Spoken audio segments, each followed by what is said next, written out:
C'est un frigo géant en quelque sorte. C'est une machine à glaçons géante. Sauf que l'on ne casse pas les glaçons, on les garde, on en fait un grand glaçon.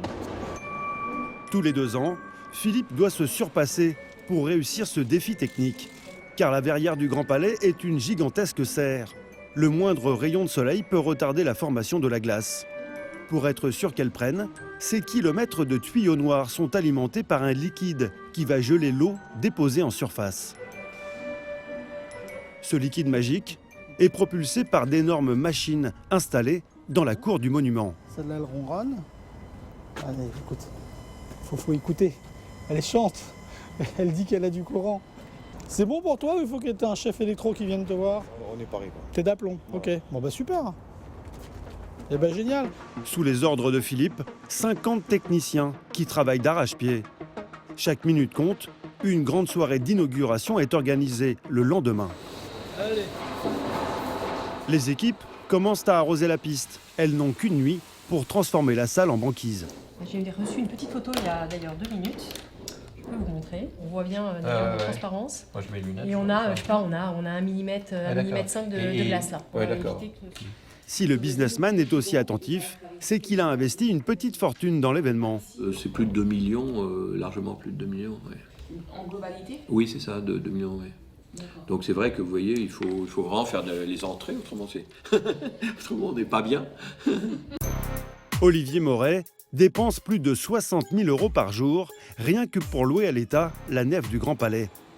Si la glace ne prend pas, c'est son investissement qui risque de fondre comme neige au soleil. Elle commence à être bien glissante. C'est vrai? J'irai pas faire le couillon maintenant. Ah bon? Ouais, attention. Olivier Moret espère accueillir ici plus de 10 000 visiteurs par jour.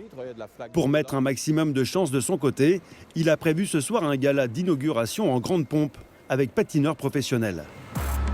19 h, les visiteurs sont déjà là. Tous attendent de pied ferme l'ouverture de la plus grande patinoire au monde. L'entrée est à 25 €, mais même les plus débutants veulent fouler la glace de ce lieu magique. Le Grand Palais a revêti ses vêtements d'apparat, la transformation est bluffante. Sous les yeux des premiers visiteurs, les 2 patineurs peuvent enfin inaugurer les lieux.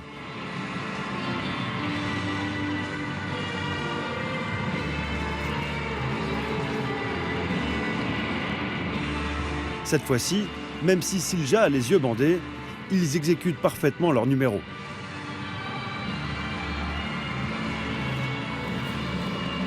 Avec un final impressionnant, la tête de la jeune femme tournoie à seulement quelques centimètres de la glace.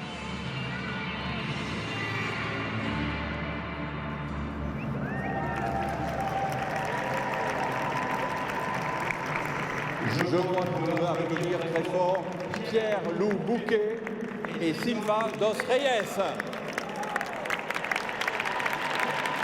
C'est maintenant aux visiteurs d'investir la patinoire. Lucie et Kevin ont réservé leur billet sur Internet depuis des semaines pour être sûrs de ne pas rater cette grande première. Allez, viens. Oh là là là là. C'est la première fois que la jeune femme chausse des patins. Attends, tiens-toi. Tu vas y arriver? C'est pourtant son compagnon qui semble avoir le plus de mal. Ça va? Il nous lâche pas. Wouh! Le Grand Palais scintille de mille feux. Avec ses jeux de lumière, le monument prend des allures de discothèque. En quelques minutes, les jeunes visiteurs en ont pris possession.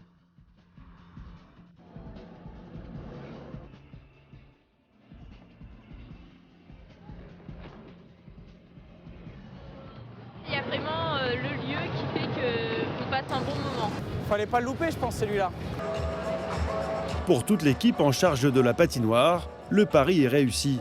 Philippe, le chef de chantier, admire son œuvre. Ça me fait plaisir. Je suis content pour eux. Olivier Moret, lui aussi, est soulagé.